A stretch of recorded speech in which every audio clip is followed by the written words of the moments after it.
ஞானசம்பந்தருடைய பக்திக்கும் பதிகத்துக்கும் கட்டுப்பட்ட அந்த அக்னியினுடைய சக்தியானது ஞானசம்பந்தர் பதிகத்தில் கூறியது போல தீப்பினி என்னும் வெப்பு நோயாக மன்னனை போய் பற்றி கொண்டது. கூன் பாண்டியனின் உடல் நெருப்பிடை புழு போல் துடித்தது. தீயின் வெம்மை மேலும் மேலும் ஓங்க கொற்றவனின் உயிர் ஊசலாடியது. இதை கேட்டறிந்த சமணர்கள் விரைந்தோடி வந்து மந்திரம் கூறி பீலி கொண்டு மன்னனின் உடலை தடவினர். பீலிகளோ எரிந்து சாம்பலாயின. பீலி என்பது மயில் தொகையை குறிக்கும். இவ்வாறு ஞானசம்பந்தர் ஏவிய அந்த அக்னிக்கு முன்னாடி கூட சமணர்களால் நிக்க முடியல. இதனால சமணர்களோ பிரம்புகளால் மன்னன் உடல் வேதனையை போக்க முயன்றனர். பிரம்புகளால் மன்னன் உடலை தீண்டும் முன்னரே அவைகளும் தீந்து போயின. மன்னன் உடலில் இருக்கின்ற வெப்பு நோயோ ஒரு ஜுவாலை எப்படி யாரையும் கிட்டே நெருங்க விடாதோ அதுபோன்று சமணர்களையும் மற்றவர்களையும் கிட்டே நெருங்கவே விடவில்லை. மருத்துவ வல்லவர்களாலும் மந்திர மகா மேதைகளாலும் சமண முனிவர்களாலும் மன்னனின் வெப்பு நோயை சிறிதளவு கூட தணிக்க முடியவில்லை. இதனை கண்டு துடித்து போன அரசியாரும் அமைச்சரும் மன்னரிடம் இவ்வேதனை தீர திருஞான சம்பந்தரை எழுந்தருள வேண்டும் என்று எடுத்துரைத்தனர். அதனை ஒப்புக்கொண்ட மன்னன் அது மட்டுமல்லாம எனக்கு நேர்ந்த இந்நோயை யார் தீர்த்து வைக்கிறாரோ அவர் பக்கம் யான் சேருவேன்னு சொல்றாரு. உடனே அரசியாரும் அமைச்சரும் ஞானசம்பந்தரை அழைத்துக் கொண்டு வராங்க. வருவதற்கு முன்னாடி சொக்கநாத பெருமானை வணங்கி விட்டு வருவதற்காக ஞானசம்பந்தர் போறார். அங்கு சென்று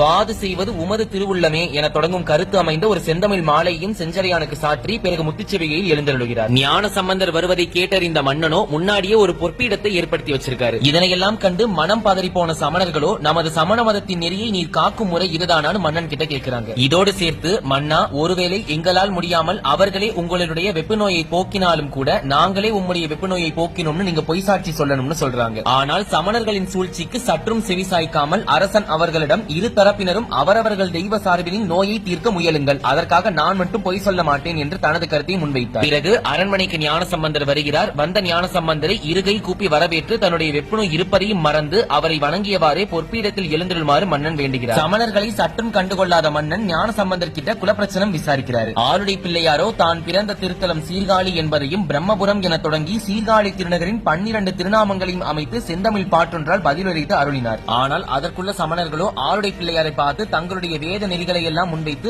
ஆளுக்கு ஒரு பக்கமாக ஆர்ப்பரிக்க தொடங்கிவிட்டனர். இதனை கண்ட அரசியார் மன்னர் கிட்ட போய் ஆருடை பிள்ளையாரோ ஒரே ஒரு ஆள், ஆனால் சமணர்களோ வயது முதிர்ந்தவர்கள், கணக்கில் அடங்காதவர்கள். அதனால் ஆருடை பிள்ளையாரின் அருளினால் முதலில் தங்கள் உடலில் ஏற்பட்டுள்ள வெப்புநோய் விலகட்டும், அதன் பிறகு வேண்டுமென்றால் இவர்கள் வாதாடட்டும் என்றார். அதற்கு ஏற்ப ஞான சம்பந்தரோ மானினேர் விழி மாதராய் என தொடங்கும் பதிகம் ஒன்றை பாடுகிறார். அதனை கேட்டு மன்னன் உள்ளம் உருகி இருக்கும் பொழுது சமணர்கள் அதை கண்டு பொறுமினார்கள். அதை கண்ட மன்னன் கோபத்தோட சமணர்களை பார்த்து என்ன சொல்றாருன்னா, உங்களுடைய இந்த வீண் ஆரவாரத்தையும் கோபத்தையும் என்னுடைய வெப்பு நோயை தணிப்பதில் காட்டலாமேன்னு சொல்றாரு. அதுக்கு சமணர்களோ நாங்க உங்களுடைய இடப்பாகத்தில் இருக்கக்கூடிய வெப்பு நோயை தணிக்கிறோம், இப்ப புதுசா வந்திருக்காரு அவர் உங்களுடைய வலப்பாகத்தில் இருக்கக்கூடிய வெப்பு நோயை தணிக்கட்டும்னு ஒரு வாதத்தை முன்வைக்கிறாங்க. மன்னனும் அதுக்கு சம்மதிக்க தங்களது மந்திரத்தை மொழியத் தொடங்கி அவர்கள் பீலியை எடுத்து மன்னன் உடம்பின் இடப்பக்கம் தடவினார்கள். ஆனால் வெப்பு நோயின் அனலின் தன்மையால் பீலி தீந்து வீழ்ந்ததோடு அல்லாமல் அப்பாகத்தில் வெப்பு நோயின் வெம்மையும் பன்மடங்கு அதிகரித்தது. இதனை கண்ட மன்னன் வேதனையில் துடித்தாலும் அந்த வேதனையை அடக்கிக் கொண்டு இப்பொழுது ஞான சம்பந்தரை நோக்கினான். உடனே ஞான சம்பந்தரோ மந்திரமாவது நீரு, வானவர் மேலது நீரு, சுந்தரமாவது நீரு, துதிக்கப்படுவது நீரு, தந்திரமாவது நீரு, சமயத்தில் உள்ளது நீரு, செந்துவர் வாயுமி பங்கன் திரு ஆளவாயான் திருநீரே என தொடங்கும் திருநீற்று பதிகத்தை பாடுகிறார். இந்த திருநீற்று பதிகம் எவ்வாறு வந்ததுங்கிறது இப்பொழுது அன்பர்கள் அனைவருக்கும் தெரிந்திருக்கும். இந்த திருநீற்று பதிகத்தை தான் நாம் அனைவரும் தினந்தோறும் திருநீறு பூசிக்கொள்ளும் பொழுது பாராயணம் செய்கிறோம். திருநீறு பூசுவதன் மகிமையையும் அதன் பெருமையையும் உணர வேண்டுமானால் இத்திருப்பதிகத்தை படித்தாலே போதும். அதனின் மூலம் நாம் அதனுடைய மகத்துவத்தை அறிந்து கொள்ளலாம். நோயை நீக்குவது முதற்கொண்டு